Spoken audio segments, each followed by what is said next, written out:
பௌர்ணமினா என்ன? இந்த பௌர்ணமிக்கு ஏன் இவ்வளவு பவர்? குறிப்பாக இந்த பௌர்ணமியில் நீங்கள் எதை ஆழமாக புரிந்து கொள்ள வேண்டும் என்றால், மனிதனுடைய மனம் மதி என்று சொல்லுவார்கள். அறிவு என்றால் மதி என்று பொருள்.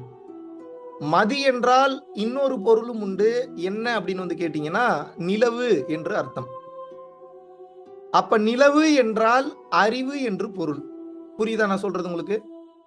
இந்த மனம் என்பது எப்போது தனது வேலையை அதிகரிக்கும், எப்போது தனது வேலையை கம்மி பண்ணும் அப்படின்னா, இந்த பௌர்ணமி மற்றும் அமாவாசை நாட்களில் மிகவும் அதிகமாக செயல்படும். அதனாலதான் இந்த பௌர்ணமி அண்ட் அமாவாசை தினங்களில் கம்பல்சரி ஒவ்வொருவரும் அமர்ந்து நிச்சயமாக தியானத்தில் ஈடுபட வேண்டும். ஏன் தியானத்துல ஈடுபடணும்னா, நீங்க வழக்கமா ஒரு 15-20 நிமிஷம் நீங்க மெடிடேஷன் பண்றீங்கன்னா அதனுடைய ரிசல்ட் உங்களுக்கு ஒரு 20% 30% கிடைக்குதுன்னா, இந்த மாதிரியான பௌர்ணமி நாட்களிலோ, இந்த மாதிரியான ப்ளூ மூன் போன்ற டேஸ்லயோ, இல்ல சக்தி அதிகமாக இருக்கக்கூடிய சிவராத்திரி நாட்களிலோ, இல்லாட்டினா பாத்தீங்கன்னா அது சஷ்டி நாட்களிலோ, இந்த மாதிரியான ஸ்பெஷலைஸ்டான டேஸ் வரும்போது, ஒரு வைகுண்ட ஏகாதசியோ இல்ல மாதம் வரக்கூடிய வேறு ஏதாவது முக்கியமான நாட்களிலோ நீங்கள் அமர்ந்து தியானத்தை செய்யும் போது into 1000% உங்களுக்கு பலன் இருக்கும். புத்திசாலி என்ன பண்ணுவான் அப்படின்னா, 10 நாள் மெடிடேஷன் பண்ணலனாலும் இந்த மாதிரி டைம்ல கரெக்டா உட்காந்து மெடிடேஷன் இழுத்துருவான், பவர் இழுத்துருவான். அவன் தான் புத்திசாலி. மெடிடேஷன் பண்றதே இந்த நிலைக்கு போறதுக்கு தான். புரியுதா? அப்படி நினைச்சா அப்படி கனெக்ட் ஆயிரணும். பேய் மாதிரி இந்த முனி படத்துல ராஜ்கிரண் உள்ளுக்குள்ள பூந்துப்பாருல, நினைச்சாருன்னா உள்ள வந்துருவார். அந்த மாதிரி உள்ளுக்குள்ள இறைவன் இருக்கணும், நினைச்சா கனெக்ட் பண்ணிடணும், ஃப்ரீக்வன்சி கனெக்ட் பண்ணணும். இதுதான் மெடிடேஷன். இந்த நிலைகளை அனுபவிக்க வேண்டும் என்றால் அதற்கு நாம் பௌர்ணமி மற்றும் அமாவாசை தினங்கள் சிறப்பு நாட்களை மிகவும் நாம் சரியாக பயன்படுத்தி கொள்ள வேண்டும். புரிகிறதா? எப்ப இந்த மனச நேக்கா ஹேண்டில் பண்ண கத்துக்கிட்டீங்களோ, இந்த உலகத்துல எப்பேற்பட்ட பிரச்சனை வந்தாலும் சமாளிச்சிருவீங்க. எப்பேற்பட்ட பிரச்சனை வந்தாலும் சமாளிச்சிருவீங்கன்னா அந்த பிரச்சனையை சரி பண்ணிருவீங்கன்னு சொல்ல மாட்டேன். சில நேரத்துல மிதி வாங்குறதுக்கு வாய்ப்பு இருக்கு. அதுவும் சமாளிக்கிறது தான். வழி இல்லாம மிதி வாங்குறது எவ்வளவு பெரிய ஞான நிலை. ஆமாவா இல்லையா? கடவுள் உங்களுடைய போட்ல இருக்கிறாருன்னு வச்சுக்கோங்களேன். நீங்க இப்போ ஒரு கடல்ல போயிட்டு இருக்கீங்க. கடவுள் இப்போ உங்களுடைய போட்ல இருக்கிறாரு, இல்ல உங்க கப்பல்ல ஷிப்ல இருக்கிறாரு அப்படின்னா, that doesn't mean that கடல்ல அலைகளே வராது, சாகர மாதிரி நம்ம போவோம், பிரச்சனைகளா வரும், மேல போகும், கீழே இறங்கும், அப்படிலாம் சொல்ல முடியாது. ஏன்டா அப்புறம் எதுக்குடா கடவுள் இருக்காரு? நீ செத்து போக மாட்ட. இறைவன் கூட இருக்கிறாருன்னா எல்லாருக்கும் என்ன நினைப்பு? பிரச்சனையே வரக்கூடாதுன்னு நினைப்பு. நான் தெரியாம தான் கேட்கறேன். இன்னைக்கு ஒரு பியூட்டிஃபுல்லான ஒரு கோட் பார்த்தா அதை உங்ககிட்ட ஷேர் பண்ணிக்கணும்னு நினைக்கிறேன். இந்த ப்ரூஸ் ஆல்மைட்டில கடவுளா வருவார் ஒரு கேரக்டர். அவர் என்னன்னா, ஒரு ஒரு பொண்ணு உட்கார்ந்து ஒரு ரெஸ்டாரண்ட்ல உட்கார்ந்து இருக்கு. அவர் அங்க வேலை பார்க்குற மாதிரி இருப்பார். ஆக்சுவலா அவர் கடவுள் தான். ஆனா கடவுள் என்னைக்கு தன்னை கடவுள்னு சொல்லிப்பாரு? பிச்சைக்கார மாதிரி தானே சுத்துவாப்புல. அங்க ஏதோ சர்வெண்ட் வேலை பார்த்துட்டு இருக்க. நல்லா கவனிக்கணும். ரொம்ப ஷார்ப்பா இருக்கும் பாயிண்ட்ஸ், சுச்சுவேஷன் ரொம்ப கிளியரா இருக்கும், கண்டென்ட் வேற லெவல்ல கன்வே ஆகும். அதான் கடவுள். அந்த அம்மா மோர்கன் ஃப்ரீமன். நன்றிமா சுமா ஹரசு. Malaysian people ஃபயரா இருக்கீங்களேப்பா. என்னப்பா அந்த படம் பேர் சொன்னோடனே பேர் வந்துருச்சு. Morgan Freeman. எஸ், நீங்க ஃப்ரீயா இருந்தீங்கன்னா ப்ரூஸ் ஆல்மைட்டி படம்லாம் பாருங்க. அதெல்லாம் ரொம்ப பியூட்டிஃபுல்லா, செம்ம இன்ட்ரெஸ்டிங்கா இருக்கு. கடவுள் வரம் கொடுத்தாருன்னா எப்படி இருக்குன்ற படம். நீங்க அதை வெஸ்டர்னைஸ்டு டைப் மூவிஸ்லாம் பார்த்தீங்கன்னா இந்த மாதிரி கடவுள் கொள்கைகளை வைத்து படம் எடுத்தவர்களை பார்க்க வேண்டும். ஓகேவா? தயவு செய்து அதெல்லாம் கொஞ்சம் டைம் ஸ்பெண்ட் பண்ணுங்க. கொஞ்சம் நமக்கு அப்புறம் லைஃப்ல என்னதான் என்டர்டைன்மெண்ட் இருக்கு? எப்ப பார்த்தாலும் அருட்பெருஞ்சோதி தனிப்பெருங்கருணின்னா நமக்கு அப்புறம் என்டர்டைன்மெண்ட் ஏதாவது வேணும்ல? அதுக்காகத்தான். இப்போ அது என்ன சொல்லுதுன்னா, அவர் உட்கார்ந்து பாத்தீங்கன்னா, இந்த அம்மா என்னடா ஏதோ ஃபீலிங்லேயே உட்காந்துருக்கேன்னு பக்கத்துல போய் உட்கார்ந்துட்டு கேட்க ஆரம்பிப்பார். என்ன கேட்க ஆரம்பிப்பார் அப்படின்னா, நீ கடவுள் கிட்ட அமைதி வேணும்னு கேட்கிற. சரி, நீ அமைதி வேணும்னு கேட்டா உனக்கு கடவுள் அமைதியை கொடுப்பாரா, இல்ல கஷ்டமான சூழ்நிலையை கொடுத்து அமைதியா இருக்கிறது எப்படின்னு கத்துக்கிற அந்த திறமையும் அந்த சிச்சுவேஷனையும் கொடுப்பாரா? முதல் கேள்வி. படார்னு ஒரு அடி அடிச்ச மாதிரி இருந்தது அந்த பொண்ணுக்கு. அடுத்த கேள்வி கேட்கிறாரு. அடுத்த கேள்வி என்ன கேட்கிறாருன்னா, இப்ப குடும்பத்துல சந்தோஷம் வேணும்னு நீ நினைக்கிற, ஹாப்பினஸ் வேணும்னு நினைக்கிற.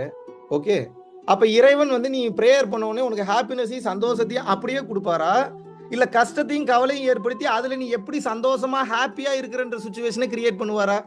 ரெண்டாவது கேள்வி. மூன்றாவது கேள்வி, கடவுள் கிட்ட பலம் வேணும்னு கேட்கிற, ஸ்ட்ரென்த் கூட இறைவான்னு கேட்கிற. கடவுள்கிட்ட என்ன கேட்கிற? ஸ்ட்ரென்த் கூட இறைவான்னு கேட்கிற. ஸ்ட்ரென்த் கூட இறைவான் இறைவன் கேட்கும்போது உனக்கு அவர் பலத்தை கொடுப்பாரா, இல்ல உன்னைய போர்க்களத்துல கொண்டு போய் நிப்பாட்டி பலம்னா என்னன்னு கத்துக்கன்னு சொல்லி ட்ரெயின் பண்ணுவார் அவங்கள? எந்த குருகுலத்துல பயிற்சிகள் இல்லாம வால் சண்டை செய்ய முடியும்? எந்த குருகுலத்துல பயிற்சிகள் இல்லாம சத்சங்க நிகழ்த்த முடியும்? எந்த குருகுலத்துல பயிற்சிகள் இல்லாம களரி செய்ய முடியும்? களரியே செய்ய முடியாதுன்றப்ப கிளறியாவது ஏதாவது செய்யணும்ல. நம்ம ஏதாவது ஒரு முயற்சி கிடையாது. அப்ப என்ன அப்படின்னா, நீங்கள் நினைத்து பாருங்கள், இந்த மனம் ஒரு கட்டத்துல ஆரம்பிக்குது, எதிர்பார்ப்புல போது, வாழ்க்கையே ஒரு கட்டத்துல முடிஞ்சிருது. இப்பதான் அந்த பொண்ணுக்கு புரியுது. அந்த 3 கேள்வி கேட்டு முடிச்சோன்னா அந்த பொண்ணு அப்படின்னு பார்க்கும். அங்க நம்ம தெரிஞ்சுக்கணும் அந்த பொண்ணுக்கு ஓப்பன் ஆயிடுச்சுன்னு. எது ஓப்பன் ஆயிடுச்சு? ஓப்பன் ஆக வேண்டியது ஓப்பன் ஆயிடுச்சு.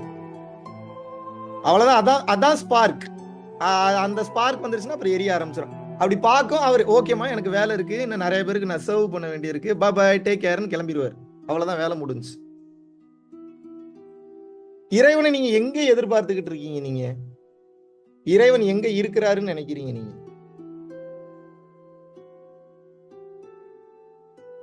அன்றாட வாழ்க்கையில மனித ரூபத்துலதான் இறைவன் காட்சியே கொடுப்பார். நீங்க கண்டுபிடிக்கவே முடியாது. இறைவனை கண்டுபிடிக்கிற அளவுக்கு நாம என்ன அவ்வளவு பெரிய அறிவாளியா என்ன? அவ்வளவு பெரிய புத்திசாலியா என்ன? கூடவே இருப்பார், கண்டுபிடிக்க முடியாது. கூடவே இருப்பார், கண்டுபிடிக்க முடியாது. பிச்சை வாங்குற மாதிரி வருவார், கண்டுபிடிக்க முடியாது. ஹெல்ப் பண்ற மாதிரி வருவார், கண்டுபிடிக்க முடியாது. ஆறுதல் சொல்ற மாதிரி வருவார், கண்டுபிடிக்க முடியாது. அவர் வந்துட்டு போனதை கண்டுபிடிக்கிற அளவுக்கு அறிவு இருந்தா நீங்க என்ன அடுத்த பிறவி எடுக்கக்கூடிய நிலைமையில இருக்க போறீங்க? நேரம் பிறவி இல்லா பெருவாழ்வுக்கு தான் போயிருப்பீங்களே நீங்க. Yes or no?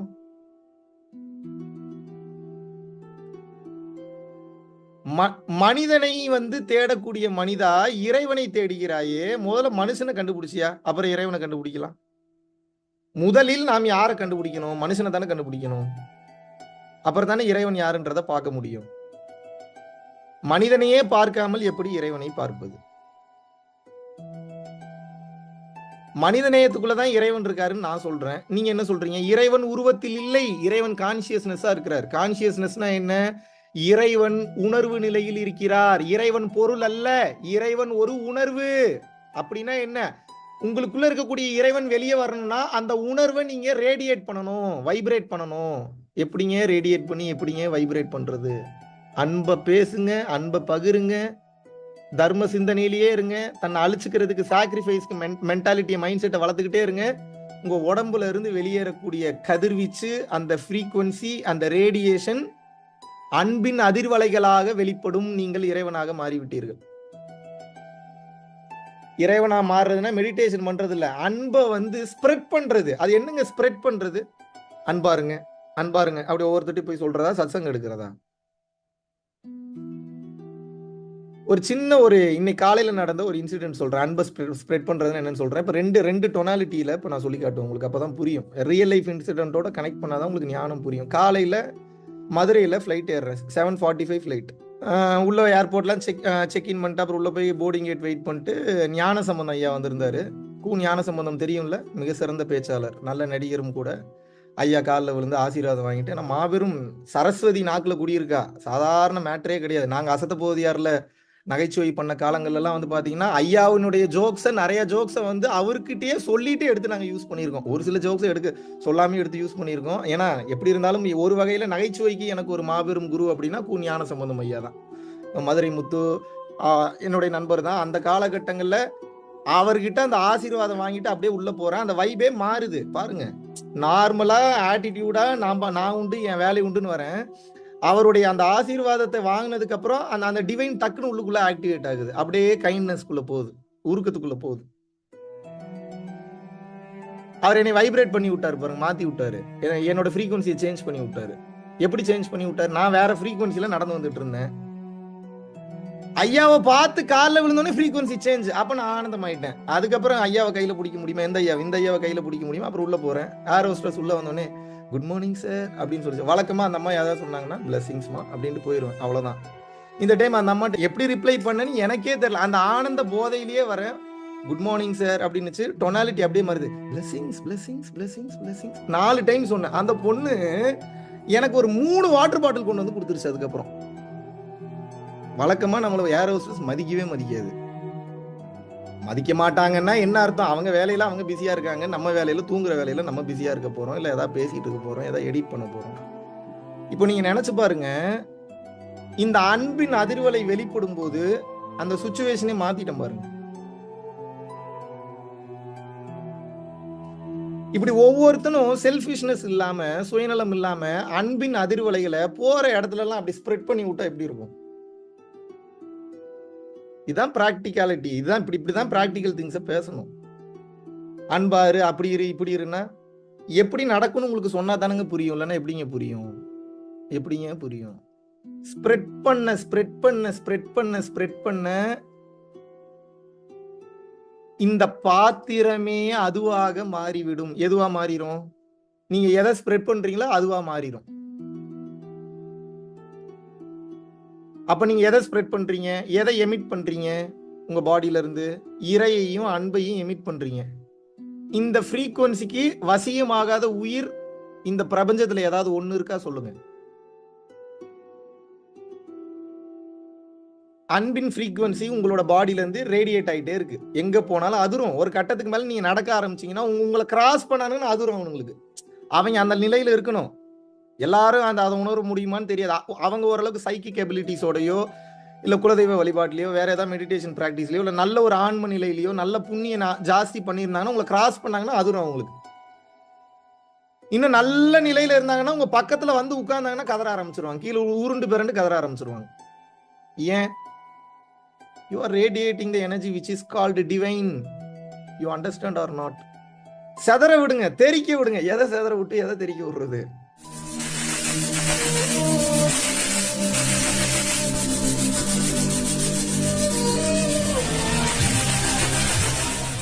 வைப்ரேஷனையும் ரேடியேஷனையும் செதற விடுங்க, வைப்ரேஷனையும் ரேடியேஷனையும் தெரிக்க விடுங்க. இந்த அன்பின் ஃப்ரீக்வன்சி மட்டும்தான் உலகில் உள்ள அனைத்து பொருட்களையும் தன்வயப்படுத்தும்.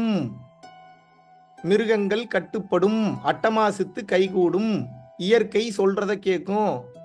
மழை வா அப்படின்னா வரும். இயற்கைக்கு தெரியும் நீங்க நல்லவன்னு. இவன் ஏதோ நல்ல விஷயத்துக்கு தான் கூப்பிடுறான், இவனுக்கு உதவாம வேற எவனுக்கு போய் உதவ போறோம்? பூரா அயோக்கிய பசங்களா திரியிறாங்க. சரி, இவனுக்காக வராம நம்ம வேற யாருக்காக வரப்போறோம்னு சொல்லி பஞ்சபூதங்களும் நீங்கள் சொல்வதை கேட்கும். ஆனா ஃப்ரீக்வன்சி அன்புல இருக்கணும். எவனாவது குழப்பி விடுறதுக்கு வருவான். இதான் டைவர்ஷன்ஸ், இதான் டெவில், இதான் சைத்தானுடைய வேலை. எவனாவது நெகட்டிவ் வைப் பீப்புள், ஏதாவது குடும்ப பிரச்சனை, அந்த பிரச்சனை, இந்த பிரச்சனை உங்களை வந்து மாத்தி விடுவான். டக்குன்னு ஃப்ரீக்வன்சி சேஞ்ச் ஆகும். வந்து அந்த கிராஸ் பண்ணோன்னே ஃப்ரீக்வன்சி உங்களுக்கு ஃபீல் ஆகும். ஆயிருக்கா இல்லையா? ஒரு சில பேர் கிராஸ் பண்ணா ஃபீல் ஆகும். உங்களுக்கு நல்லா போய்கிட்டு இருந்தது, ஒரே ஃபோன் கால் தான் பேசினேன், போச்சு, மொத்த சார்ஜும் போய் அவுட் ஆகி உட்கார்ந்துருக்கேன். எஸ்ஆர்னோ? தேவையில்லாத ஆளுங்களோட முதல்ல ஃபோன் பேசாதீங்க.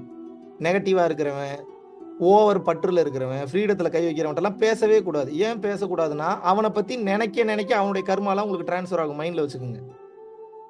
அவனை பத்தி நினைச்சாலே டிரான்ஸ்ஃபர் ஆகும்.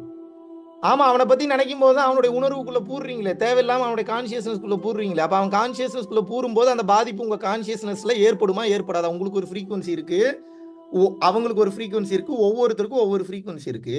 நீங்க எதுக்கு தேவையில்லாம இன்னொரு ஃப்ரீக்வன்சில போய் நுழையிறீங்க? நீ அவ்வளவு பெரிய மகானா?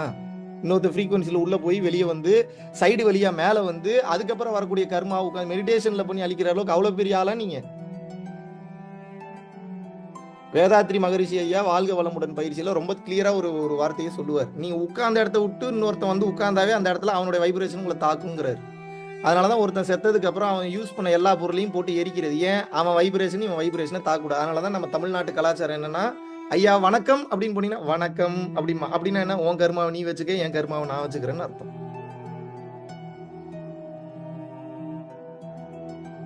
என்னங்க அப்ப தொடக்கூடாதா? தொட்டால் தொடரும்.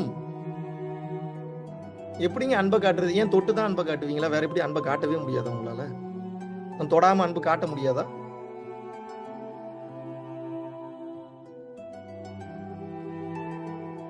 அன்பு எப்படி வேண்டுமானாலும் காட்டலாமே. The real love is based on the freedom that you are giving to your partner. The real love stands for the freedom. The real love stands for the responsibility. The real love stands for the honesty. The honesty means the honesty with the God, not with the people. Honesty means it's not with the people means in which way? நான் எந்த மீன்ல ஏங்க எப்படிங்க நான் வந்து எப்படி நான் மனிதன் கிட்ட நான் எப்படி நியாயமா நான் நடந்துக்க முடியும்? ஒரு சில விஷயத்துல நீங்க ஒரு சில மனிதருக்கு நியாயமாலாம் நடந்துக்க முடியாது. எப்படி நடந்துப்பீங்க?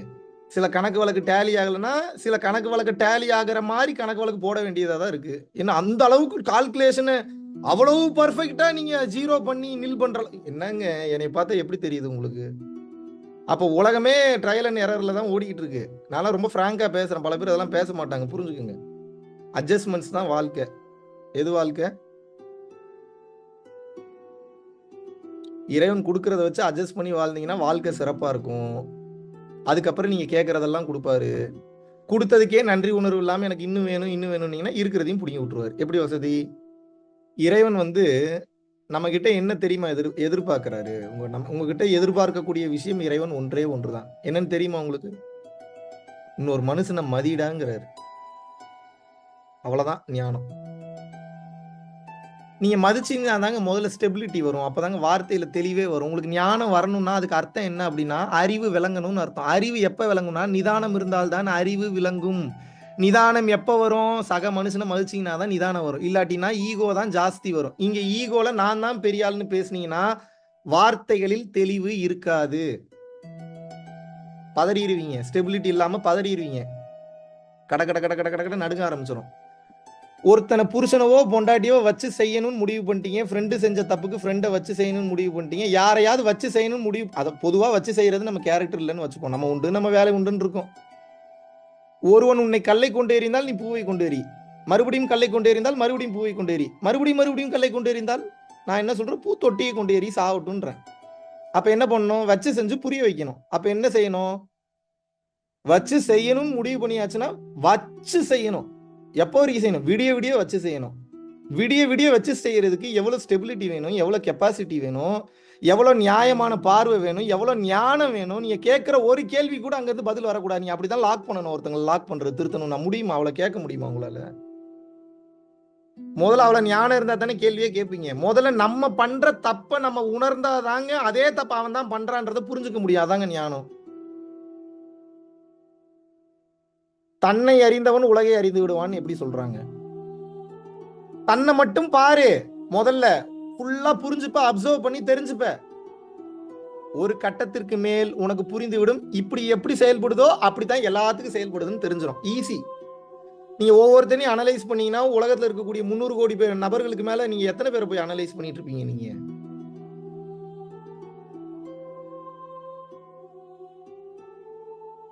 ஆற்றல் வேண்டுமா? அன்பாக இரு. முக்தி வேண்டுமா? அன்பாக இரு. வாழ்க்கையில் முன்னேற்றம் வேண்டுமா? அன்பாக இரு. இப்போ நேத்து மதுரை கிளாஸ்ல ஒருத்தர் வந்து ஒன்னு ஷேர் பண்ணியிருந்தார். என்ன அப்படின்னா, ஒரு 20 லட்சம் ரூபாய் கடன் 6 மாசத்துக்கு முன்னாடி என்ன பண்றேன்னு தெரியாம பைத்தியார்த்தனமா அப்படியே யோசிச்சுட்டு இருக்கிறாரு. அவங்க ஒய்ஃப் சொல்றாங்களா, பரம்பொருள் ஃபவுண்டேஷனுக்கு 1000 ரூபாய் அனுப்பு. ஏமா என்னமா என்னை பார்த்தா கிறுக்க மாதிரி தெரியுதா உனக்கு? நான் 20 லட்சம் ரூபாய் கடன் இருக்குன்ற நீ என்ன பரம்பொருள் ஃபவுண்டேஷனுக்கு வந்து 1000 ரூபாய் அனுப்புன்ற? சொல்றதை மட்டும் கேளியா அனுப்பியா அப்படின்னா இதே ஆட்டிடியூட்ல சொன்னாரு. சொல்றதை மட்டும் கேளியா அனுப்பியா முதல்ல. அவர் முதல்ல அனுப்பியிருக்கிறாரு. அப்புறம் ஒரு வாரத்தில் மறுபடியும் 1000. இந்த மாதிரி 7 டைமோ 8 டைமோ அனுப்பியிருக்காரு. முதல்ல 8000 ரூபாய் சம்திங் ஏதோ அனுப்பியிருப்பாரு போல. இப்போ நான் இந்த 20 லட்ச ரூபாய் கடன் எனக்கு அடைஞ்சிருச்சு எப்படின்னு தெரியல அப்படிங்கிறாரு. இத்தனை வருஷம் அடையாத கடன் அடைஞ்சிருச்சுங்கிறாரு. நான் அவர்கிட்ட கேட்டேன், வேற ஏதாவது நல்ல பயிற்சி, வேற ஏதாவது நல்ல ஃபவுண்டேஷனுக்கு ஏதாவது போறீங்களா சார் அப்படின்னு கேட்டேன். இல்லைங்க அதெல்லாம் எதுவுமே கிடையாது. நீங்க உபதேசம் பண்ணதை வச்சு இந்த விஷயத்துல மட்டும்தான் எனக்கு நிகழ்ந்து இருக்குன்றார். இது எப்படி நடந்தது? இதுதான் என் கேள்வி. அனலைஸ் பண்ணணும்ல. ஒரு மிராக்கிள் நடந்ததுன்னா அது எப்படி நடந்தது? எதனால நடந்தது? தர்மம் செஞ்சா நல்லது நடக்கும், ப்ரூவ் பண்ணியாச்சு. எப்படி நடந்தது? என்னைக்காவது யோசிச்சிருக்கோமா? என்னைக்காவது அதுக்கு நம்ம அறிவு கொடுத்துருக்கிறோமா? கொஞ்சம் யோசிச்சு பார்த்துருக்கு. சரி, ஆமா, கருணையில நடந்தது. எப்படி கருணையில நடந்தது? What is the progress that is happening once you deposited the money into some account? What is happening?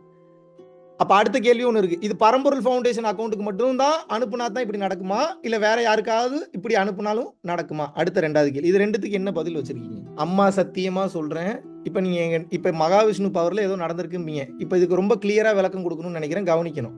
N power எனக்கு தான். நான் என்னுடைய அர்ப்பணிப்புக்கு, என் சாக்ரிஃபைஸுக்கு, என்னுடைய வாழ்வியல் முறைக்கு இறைவன் எனக்கு அளித்த பிச்சை, அதை நான் யாருக்கும் கொடுக்கலாம், கொடுக்காம இருக்கலாம். அது வந்து கொடுத்தே ஆகணுன்ற அவசியம் கட்டாயம் எல்லாம் இல்லை. இப்போ இவர் வந்து பாத்தீங்கன்னா இவ்வளவு பெரிய கடன்ல இருக்கிறாரு, அவருக்கு நான் யாருன்னே தெரியாது. அப்போ வந்து அவருக்கு என் மேல நம்பிக்கை இல்லை. அந்த அம்மா நினைச்சாங்கல்ல, அந்த அம்மா 100% நம்புறாங்க என் அக்கௌண்ட்ல பணம் டெபாசிட் ஆனா அவங்களுக்கு கடன் முடிஞ்சிரும்னு சொல்லி. அவங்களுக்கு அவங்களோட நம்பிக்கையோட த்ரெஷோல்டு லிமிட் எவ்வளவு போயிடுச்சு, டிகிரியில கணக்கு பண்ணணும், இப்ப மீட்டர்ல கணக்கு பண்ணணும், 100% தாண்டி எகிருது அவங்களோட நம்பிக்கை. இப்ப அது நடந்தே ஆகணும், பிரபஞ்சம் நடத்தியே ஆகணும், இல்லாட்டினா இப்ப பிரபஞ்சத்துக்கு தூக்கம் வராது. 100% மேல எந்த விஷயத்தை நீங்க அப்படியே நம்பினாலும் அதை உங்க வாழ்க்கை முறையா நினைச்சு வாழ்ந்தீங்கன்னா அதுல டவுட் உங்களுக்கு இருக்கக்கூடாது. இருந்ததுன்னா நடக்காது. அந்த த்ரெஷோல்ட் லிமிட் எப்ப கிராஸ் பண்றீங்களோ, என் அக்கௌண்ட்ல இல்ல, நீங்க தூக்கி ரோட்ல போட்டு இல்ல சாக்கடையில வீசினீங்கனாலும் நடந்துடும். என்ன நினைச்சோ, யாரை நினைச்சோ, காக்காவை நினைச்சோ, குருவியை நினைச்சோ நினைச்சு ஒரு 1000 ரூபாயோ ஒரு 10,000 ரூபாய் தூக்கி சாக்கடையில வீசுறீங்க, கர்மா இதோட போகுது, இனிமேல் எனக்கு நல்லதான் வரப்போகுது 100% நம்பிட்டீங்கன்னா நடந்துருங்க. உங்களுக்கு இதுக்கு மேல என்னத்தங்க சொல்றது? அப்ப மகாவிஷ்ணு பவர் எதுக்கு தான் பயன்படும்? அது எதுக்கோ பயன்படுது. இப்ப எதுக்கு உங்களுக்கு அது? உங்களோட பவரை இப்ப வெளியே கொண்டு வர்றதுக்கு இப்ப நான் உங்களுக்கு ரூட் சொல்லி கொடுத்துட்டேனா இல்லையா? பவர்ன்றது என்னங்க? பவர்னா என்ன? எனர்ஜின்னு அர்த்தம். ஏன் இப்ப உங்களுக்குள்ள பவரே இல்லையா? உங்களுக்குள்ள இப்ப எனர்ஜியே இல்லையா? எனர்ஜி இல்லாம தான் இப்ப உட்காந்து டிவி பார்த்துட்டு இருக்கீங்க, எனர்ஜி இல்லாம தான் உட்காந்து இப்போ கார் ஓட்டிட்டு இருக்கீங்க, இப்ப எனர்ஜி இல்லாம தான் உட்காந்து நீங்க இப்ப சத்சங்கம் கேட்டுட்டு இருக்கீங்க, அப்படித்தானே? உங்களுக்கு கொஞ்சோண்டு எனர்ஜி இருக்கு, நான் கொஞ்சம் அதிகமாக்கிட்டேன், அவ்வளவுதான் மேட்ரு, வேற ஒண்ணும் இல்லை. அதனால என்னுடைய காது, என்னுடைய கண், என்னுடைய செல்கள், என்னுடைய ஆட்டம்ஸ், என்னுடைய ஒவ்வொரு ஆர்கன்ஸும் அதனுடைய ஃபுல்லஸ்ட் பொட்டன்ஷியல்ல செயல்பட ஆரம்பிச்சிருச்சு. புரியுதா? இதுக்கு பேர் தான் டிரான்ஸ்ஃபர்மேஷன். இதை நீங்க அளவுகோல் வரைமுறைகள் எல்லாம் கொண்டு வர முடியாது. எங்க அம்மாக்கு கேன்சர் கட்டின்றாங்க. எப்போ 2.5 வருஷம் இருக்கும்னு நினைக்கிறேன், 2 வருஷம் 3 கேன்சர் கட்டின்றாங்க. கம்பல்சரி கேன்சர், ஏன்னா 16 சென்டிமீட்டர் வளர்ந்துருக்கு வயிற்றுல, வாய்ப்பே இல்லைன்றாங்க. நான் ஒன்றும் பண்ணல, நான் பாட்டு என் வேலையை பார்த்துக்கிட்டே இருக்கேன், அவ்வளோதான். நான் சத்தியமாக நான் ஹீலிங்லாம் பண்ணல, ஹீலிங் தெரியும், நான் பண்ணல. நான் ஏன் பண்ணணும்?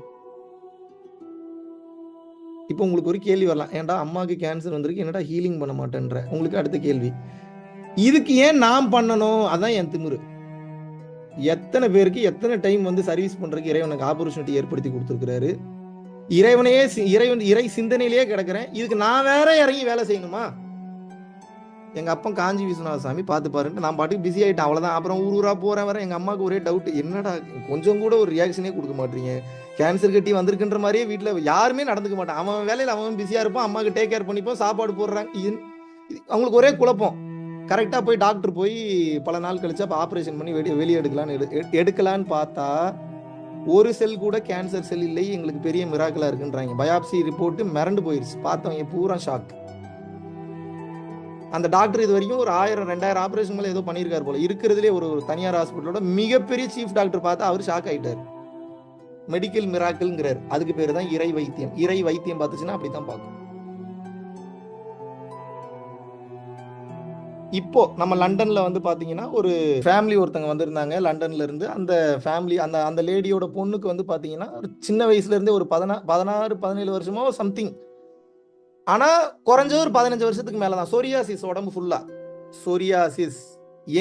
எந்த ட்ரீட்மெண்ட் பார்த்து சரியாகல, லண்டன்ல பார்க்காத இடம் கிடையாது, எங்கெங்கயோ போய் பார்த்துட்டாங்க, என்னென்னமோ சரியாகல. அப்ப அந்த லேடி வந்து அவரோட ஹஸ்பண்ட் அனுப்புறாங்க, இங்கதான் ஹோட்டல்ல தான் வந்து அவர் என்ன பண்றாருன்னா மருந்து ஒன்று கொடுக்குறோம் சொரியாசிஸ்க்கு, ரெகுலரா கொடுக்கக்கூடிய மருந்து. அப்புறம் அந்த மருந்தை வந்து கொடுத்தோன்னே அப்புறம் அவங்க போயிட்டாங்க. போனதுக்கு அப்புறம் ஒரு 1.5 மாசமோ 2 மாசமோ கழிச்சு வாய்ஸ் நோட் ஏதோ ஆஃபீஸ்க்கு போட்டிருந்தாங்க. அப்புறம் எனக்கு ஃபார்வர்ட் பண்ணியிருந்தாங்க. என்னன்னா அந்த அம்மா அழுதுகிட்டே போட்டிருந்தாங்க வாய்ஸ் நோட், என் வாழ்க்கையில நீ தான்ப்பா கடவுள், அப்புறம் சோவன் அதெல்லாம். அது மெயின் கண்டென்ட் என்ன அப்படின்னா, இப்ப நான் கடவுளா இல்லையான்றது முக்கியம் இல்லை, அங்க என்ன நடந்தது. இப்படிதான் மெய்ப்பொருளை ஆராய்ச்சி பண்ணணும், அப்பதான் ஞானம் விளங்கலைன்னா விளங்காது. அவங்க என்ன சொல்றாங்கன்னா, என் பொண்ணு அந்த மருந்து சாப்பிடணும்னு சொல்லி உங்க கையால வாங்கிட்டு வந்து சாப்பிட ஆரம்பிச்சா 4 நாள் தான் சாப்பிட்டா, ஆனா அந்த மருந்தை குறைஞ்சது 6 மாசமாவது சாப்பிடணும். அந்த மருந்து அந்த பொண்ணு 4 நாள் தான் சாப்பிட்டு தூக்கி வீசிட்டா, நம்பிக்கையே இல்லை அவளுக்கு. இப்ப அந்த பொண்ணுக்கு நம்பிக்கை இல்லை, வந்து வாங்கிட்டு போனவருக்கு என் மேல நம்பிக்கை இல்லை. எப்படி உங்களுக்கு தெரியும் கேக்குறீங்களா? நமக்கு தெரியாதா? வந்து முன்னாடி உட்கார்ந்தாங்கன்னா நம்ம மேல நம்பிக்கையோட உட்கார்றாங்களா, நம்பிக்கை இல்லாம உட்கார்றாங்களா? அது தெரியும். Because the spiritual people who have high spiritual intelligence. They don't read the words. They always read the sense, vibration, body language, mentality, eye to eye contact, your wavelength, your body movements and everything. They don't say much, but they notice everything. புரியுதா உங்களுக்கு நான் சொல்றது? அப்போ அந்த sense of negativity வந்து supreme லெவல்ல இருக்குன்றாங்க. Sense of negativity சுப்ரீம்னா என்ன?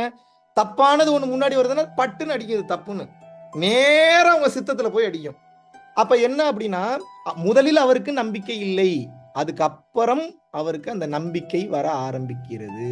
எப்படி வருதுன்னா, அந்த பொண்ணு 4 நாள் தான் மருந்து சாப்பிட்டுச்சு. ஆனா அந்த உடம்புல இருந்த ஒரு டாட் கூட இல்ல. 15 வருஷமா இருந்தது, ஒரு டாட் கூட கிடையாது. Total psoriasis cured. How it was happened? நான் என்ன ஜீசஸா?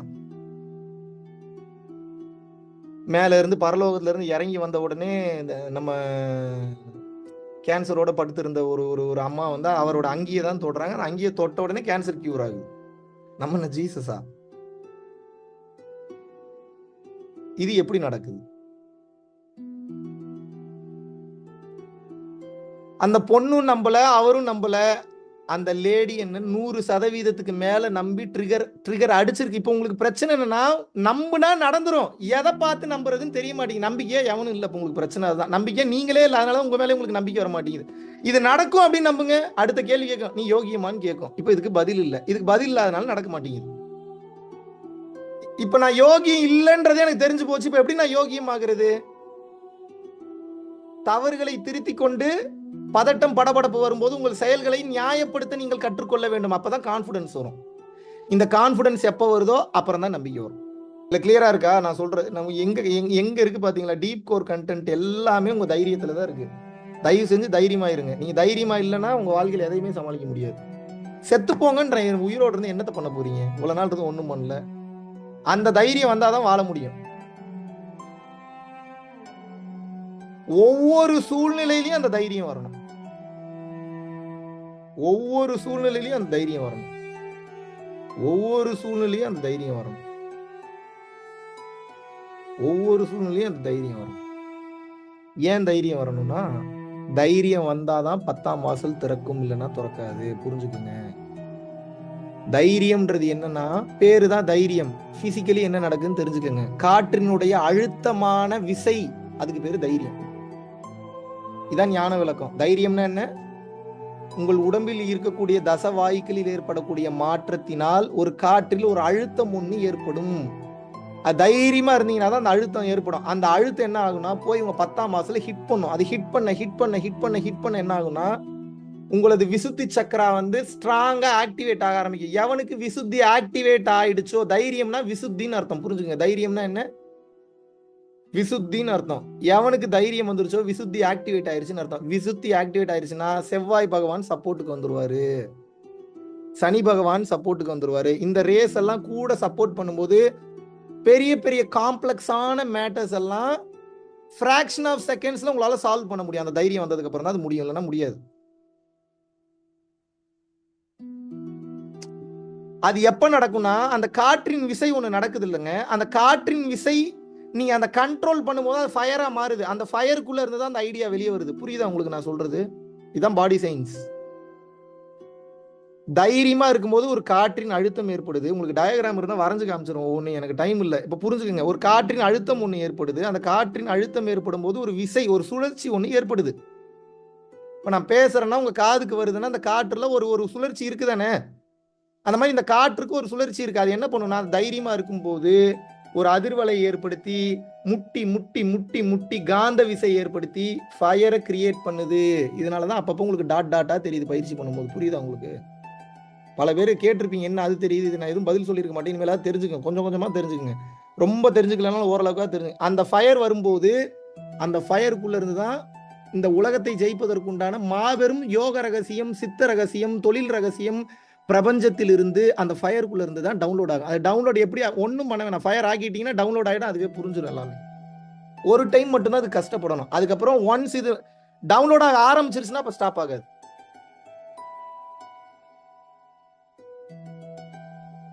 நீங்களா அப்புறம் உங்க தலையில மண்ணை வாரி போட்டுக்கிட்டா தான் உண்டு ஆணவத்துல. இறைவன் ஒன்ஸ் கொடுக்குற வரைக்கும் தான் பிரச்சனை. ஒரு வரத்தை கொடுத்துட்டான்னா திரும்ப வாங்க முடியாது. That is called divine. Once பிளஸ்டுனா பிளஸ்டு தான், அதை நீங்க தான் சரியா பயன்படுத்திக்கணும்.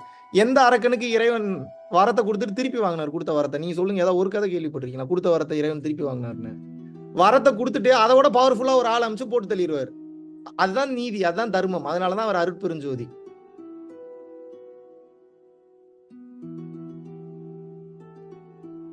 இறைவன் நம்ம கிட்ட எதை தெரியுமா எதிர்பார்க்கிறாரு? டேய் தைரியமா இரு முட்டா பையலே, நான் கூட இருக்கேன். என்ன சொல்றாரு? முட்டா பையலே தைரியமா இரு, நான் கூட தான் இருக்கேன். எப்படி நம்புறது? இறைவன் கூட இல்லைன்னா உயிரோட இருக்க முடியுமா? அப்ப நீங்க ஏதாவது காமன் சென்ஸ் இருக்கா உங்களுக்கு? உடம்புல இறைவன் இருக்கிறதுனாலதான் கழுகு வந்து கொத்த மாட்டேங்குது. செத்து போயிட்டீங்கன்னா கழுகு வந்து இமிடியேட்டா கொத்துமா கொத்தாதா? அப்ப கழுகுக்கு எப்படி தெரியுது உள்ள சிவம் இருக்குன்னு சொல்லி? கழுகுக்கு தெரியுது உள்ள சிவம் போயிருச்சுன்னா நீங்க சவம். இப்ப சொல்லுங்க, இறைவன் உங்க கூட இருக்காரா இல்லையா?